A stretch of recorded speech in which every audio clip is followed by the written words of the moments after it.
I'm not sure if you watch the UFC or know anything about MMA. I watch it. I'm not a guru. I like it. I watch a lot of fights, but if you do or you have seen a UFC fight, you might have heard the name Cain Velasquez, who is a former heavyweight UFC champion. He held the title in 2010 and 2011, and then again in 2012 through 2015 when he stopped fighting for whatever reason. I honestly don't know it. Well, about 5 or so days ago, he was arrested in San Jose, California for chasing down a guy named Harry Goulart, or Goularte, however you want to pronounce it. Goularte was arrested and charged with molesting a 4-year-old female relative of Velasquez.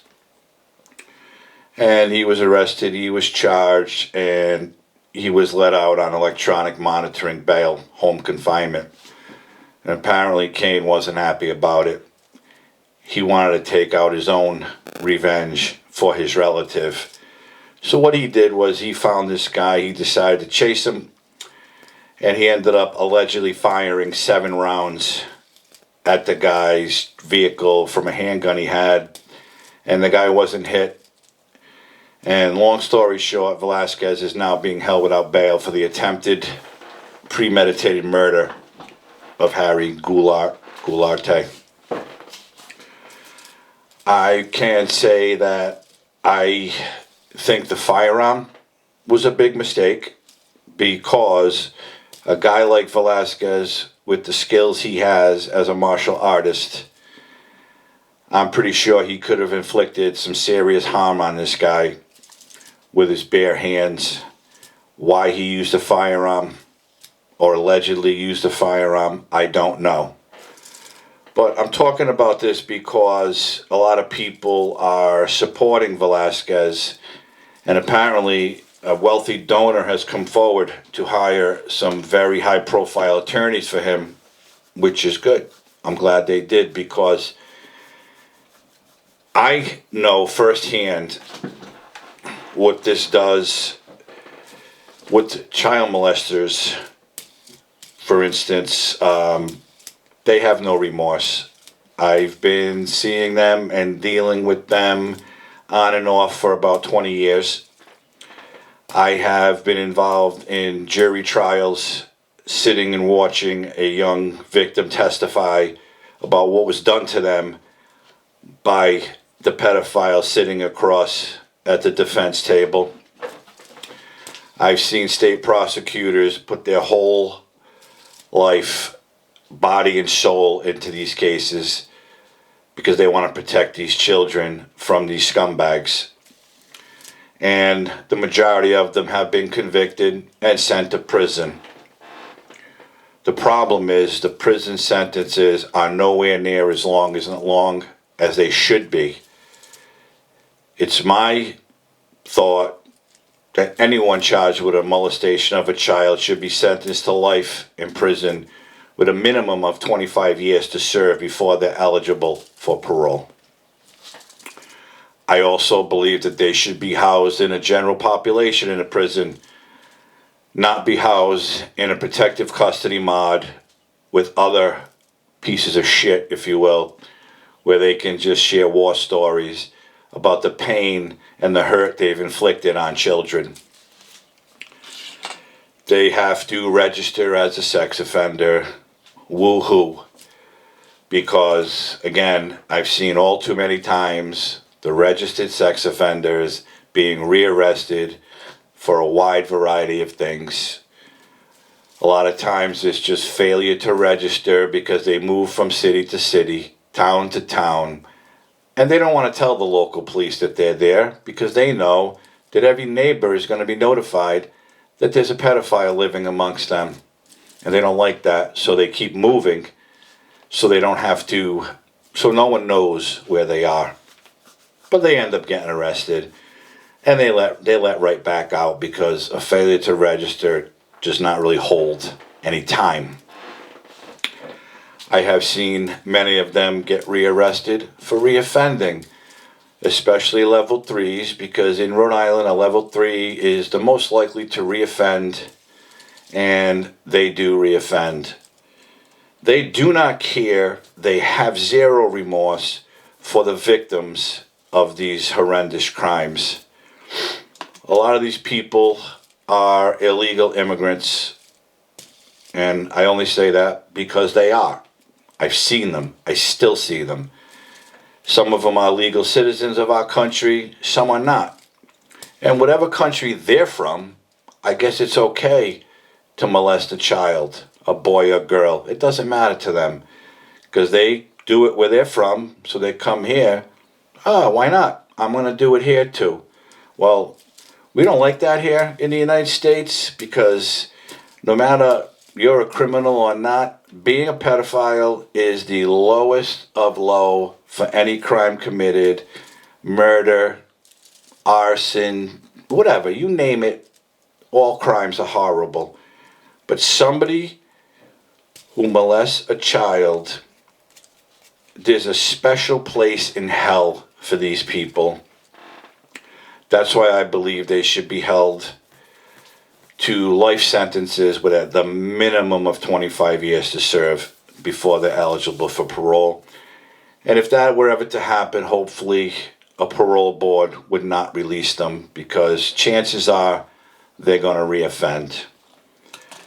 Whether it's actually physically harming a child, whether it's child pornography, they share it with these other scumbags. I've seen them arrested for having possession of it on a phone or a computer. And they're not supposed to have access to, especially child pornography. When the courts release these people on probation, they're not supposed to have any access to any electronic devices. Well, you know as well as I do, that's bullshit. Anybody can have access to anything. It doesn't have to be their own. It doesn't have to be in their name. They're going to do it. They continue to do it, and they'll always do it, because there is no rehabilitation for a pedophile, for somebody who gets off on hurting children or just looking at children in a disgusting way. Again, there's a special place in hell for these people. But doing the job I do, I have to just deal with it. It is what it is. It's just another inmate, another defendant.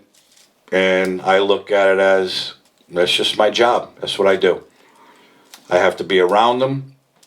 I have to treat them with respect, because as a sworn officer of the court of the law, that's what I have to do. And I do that. But it doesn't stop me from thinking that these people are the worst of the worst, the low of the low. And how I know, because I've seen it so many times, that they're going to be right back on the street committing their disgusting crimes, hurting innocent children, because that's what they do. Again, there is no rehabilitation for a child molester, a pedophile, in my view. And I think that Cain Velasquez might have snapped. He might have just really wanted to kill this guy. So now, unfortunately, he's going to pay a heavy price for what he did for allegedly using a firearm, when in fact he could have just grabbed a hold of this guy and had his way with him. And that guy wouldn't have been able to do a damn thing about it. So I guess I don't wish death on that guy. I think that's a little too much. But I wish that Velasquez did get a hold of him with his hands and give him a beating that he'd never forget, because at the very least he deserves that. And now we're just going to watch it play out. If it's true, in fact, that a wealthy person hired some very high-profile attorneys for him, that's a good thing. That may help his cause. But being that it's an alleged gun crime, he's probably going to pay a heavy price, meaning a long prison sentence, while the perpetrator of this crime against his relative will most likely do a little bit of jail time, and he'll be right back out on the street doing what he does best, harming children. Because quite frankly, it's not the first time this guy has done this, and it won't be the last. This is the first time he got caught doing it. So he'll pay his penance, if you will, his punishment, and he'll be right back out doing it again. So I don't know. I hope that maybe these liberal prosecutors in California may have a little remorse for Velasquez, knowing that the guy that he went after is nothing but a piece of shit, a scumbag, a low-life pedophile that does not belong in a civilized society.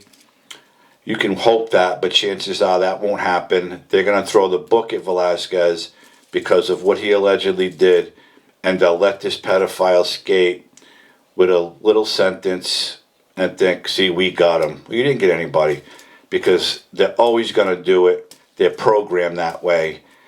Pedophiles do not belong anywhere in a civilized society. They all belong behind bars for as long as possible, in order for them not to inflict their disgusting crimes on innocent children. So that's it. I've been reading about this, and I saw that Velasquez is now being held without bail because of this alleged gun incident. So I hope the best for him, because, again, I see this all too often, and I can only imagine what he was thinking. I don't know how he's related to this young person, but for him to do what he did, he must be an awfully close relative of her. And I wish her well in her recovery, because it's something that that child will have to live with for the rest of her life, and most likely will never forget it, and it will affect every aspect of her life growing up, especially when it comes to relationships. So I wish her the best. And that's it. I just want to talk about that for a minute. I do wish that Cain did it another way, but he didn't. So we'll just see how it plays out. That's all I got. Thank you for tuning in. If you haven't already liked this video, please consider liking it. If you haven't subscribed to my channel, please consider subscribing. And if you do, hit the notification bell. You'll be notified when another video is up and coming. And if you will, share my videos with friends, just to get more views for myself, and just get my videos out there more on YouTube. I hope everybody is healthy and safe, and I'll see you again real soon with something else to talk about. Have a great night.